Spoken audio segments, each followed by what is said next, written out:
Now, 4 Russian-occupied areas of Ukraine are preparing to hold referendums, or referenda, on whether to join the Russian Federation. Local Russian-installed leaders could escalate already the high tensions with the West, as the results are reportedly to be rigged in favour of annexation. Ukraine and its allies have already made it clear they will not recognise the results. Well, let's head to Kyiv and talk to the editor-in-chief at Euromaidan Press, Alya Shandra. Morning to you, Ali. It's good to see you once again. I mean, what do you think these referenda are going to achieve if no one is going to recognise the result? Well, basically, it will give Russia a reason or an excuse to escalate its military aggression against Ukraine, or at least so it says. Well, Ukraine and the West are not going to recognize. They are absolutely illegitimate. But the ostensible goal, as I see it, is that it is going to attempt to blackmail the West against supporting Ukraine, because President Putin has repeatedly in recent times threatened to use nuclear weapons against the West. Now, this has been happening for a very long time, and of course, nuclear blackmail has been part of Russia's rhetoric all along. But with the recent announcement of so-called referenda, he repeated these threats, saying that an attack on them will be equal to attack on Russian territory. Well, as I see it, it is just simply an attempt to pressure the West to not supply Ukraine with the weapons that it needs to win, and with the weapons that it is dependent on winning and winning back its occupied territories. So basically, it's a recognition that Russia is losing on the battlefield.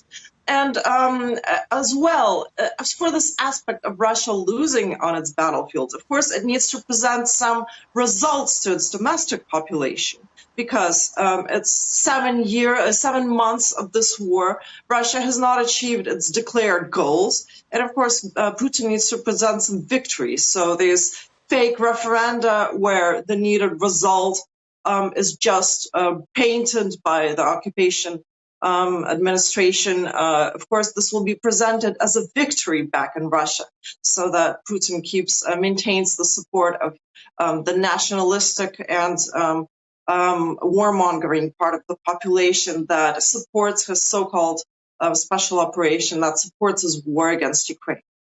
It's also almost impossible to see how these referenda could take place without causing terrible divisiveness in those regions. It would almost be too dangerous to go out and vote, wouldn't it? Well, you know, the Quisling official of Kherson Oblast has already announced that online voting will be taking place. So here the Kremlin doesn't even need to try to pretend that this is something legitimate is happening. It will just be falsified online.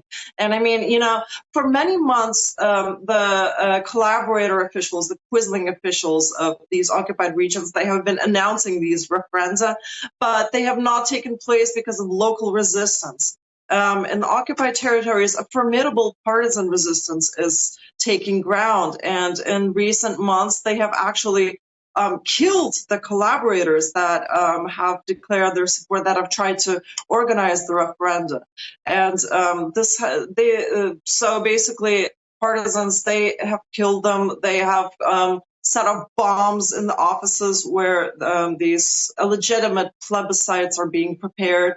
And they have, because of this resistance, as analysts think, they have been forced to postpone them very many times. So right now, I guess, even no semblance of legitimacy will be attempted by the Kremlin. It will just be a big show just for the cameras, for the domestic population.